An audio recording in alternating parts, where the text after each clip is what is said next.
দেখতে দেখতে একটা বছর চলে গেল আর মাত্র একটা দিন পর থেকেই চলে আসলো মাহে রমজান। প্রত্যেককেই রমজানের শুভেচ্ছা। সবাই অনেক অনেক ইবাদত করবেন, রোজা রাখবেন এবং পর্দা থাকার চেষ্টা করবেন। আসসালামু আলাইকুম, welcome to my secret kitchen. সবাইকে স্বাগতম। পুরোটা ভিডিও না টেনে দেখতে থাকুন। হালকা পাতলা ছোট একটু বাজার নিয়ে এসেছি, রমজান উপলক্ষেও বলতে পারেন, এবং কিছু প্রয়োজনীয় জিনিস। ফার্স্টে এখানে ছিল একটি নুডলস এবং খেজুর নিয়ে এসেছিলাম। খেজুরটা তো রোজাতে মাস্ট বি রাখবেই, খেজুর না খেয়ে তো রোজা ভাঙা যাবে না। তো খেজুর নিয়ে এসেছিলাম। আর এখানে ছিল ছোট ছোট দেশি আলু, আর ছিল সাথে নতুন আলু। আগেরও কিছু আলু ছিল, আর যেহেতু রোজাতে আলু চপ করতে হয় লাগে, যার কারণে আবারও কিছুটা আলু নিয়ে এসেছিলাম। আসলে রমজান মাসটা আমাদের মেয়েদের কাজকর্ম শেষ করে নামাজ পড়া, তারপরে ইফতার করা, তারপরে কোরআন শরীফ পড়া, সব মিলে এত বেশি ব্যস্ত কাটা হয়। তারপরে অনেক অনেক শুকরিয়া, অনেক অনেক ভালো লাগা কাজ করে যে একটা মাস খুব শান্তি লাগে মনের মধ্যে। সমস্ত কাজ করার পরেও কিন্তু নামাজ পড়ে, কোরআন শরীফ পড়ে, তাহাজ্জুদ নামাজ পড়ে, মানে সব কিছু মিলায় তারাবি পড়ে অনেক অনেক ভালো লাগে আমার কাছে। একটা মাস, একটা বছর পরে আসে একটা মাস। আসলে যাই হোক, প্রত্যেকে রোজা রাখার চেষ্টা করবেন, অনেক অনেক ইবাদত করবেন এবং অবশ্যই সবাই মিলেমিশে থাকবেন, সবাই ভালো থাকবেন সেই দোয়াই করি, এবং আমার জন্য সবাই অনেক দোয়া করবেন। এই তো হালকা পাতলা বাজার নিয়ে এনেছিলাম। এখানে বরবটি ছিল, খেজুর ছিল, মাছ ছিল একটা। এই মাছটা আমার অনেক বেশি পছন্দের। মাছটা কাটা কেটে ফেলে এনেছিলাম। এটা এখন পিস পিস করে ভালো করে ক্লিন করে মন মতো করে পিস পিস করতে আমার ভালো লাগে। বেটাদের কাটা বাজারে ওইখানটা আমার পছন্দ হয় না। আর এখানে রগটাও ফেলে দিচ্ছিলাম। এটা ফেলে দিলে নাকি মাছটা ভাজতে গেলে ছেটে না। আর যদি আমি পাঙ্গাস মাছটা প্রত্যেকটা পিস পিস করে ছিলে নেই, এতে করে আমার কাছে মনে হয় আর কোনো ঘষাঘষি ঝামেলা লাগে না। আমার মতো করে আমি পিস করে তো নিজের মতো করে পিস করে নিলাম। না হয়ে গেলে আবারও ক্লিন করে তারপরে আমি প্যাকেট করে রেখে দেবো। যখন রান্না করব তখন 4 পিস 2 পিস করে আমি ক্লিন করে নেবো। এই মাছটা কার কার পছন্দ জানাবেন তো। আমার তো অনেক অনেক ভালো লাগে। কাটাটা নাই যেহেতু, বাচ্চাদের তো আরও বেশি পছন্দ।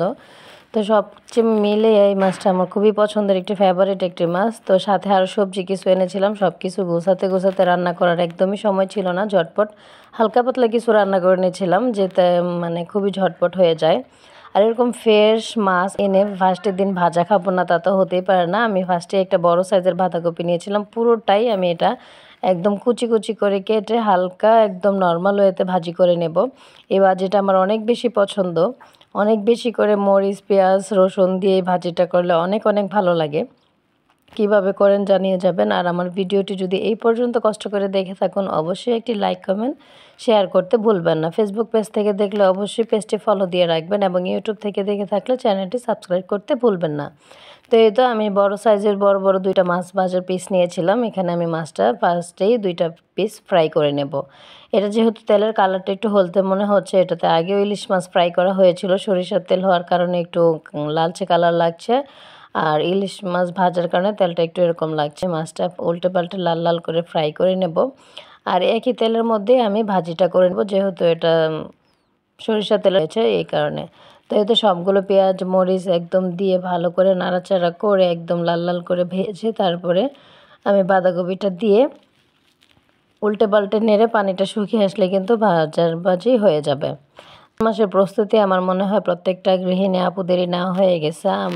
রমজান মাসে অনেক অনেক ব্যস্ততা থাকে, অনেক অনেক কাজ থাকে। সব মিলিয়ে আসলে ব্যস্ত সময় যতই কাটুক না কেন, রমজান আসছে, রোজা আসছে একটা বছর পর, আসলে মনের মধ্যে প্রত্যেকেরই একটা শান্তি, রোজা রাখবো, সব মিলিয়ে সংসারের কাজকর্ম অনেক অনেক ইবাদতও করতে হবে।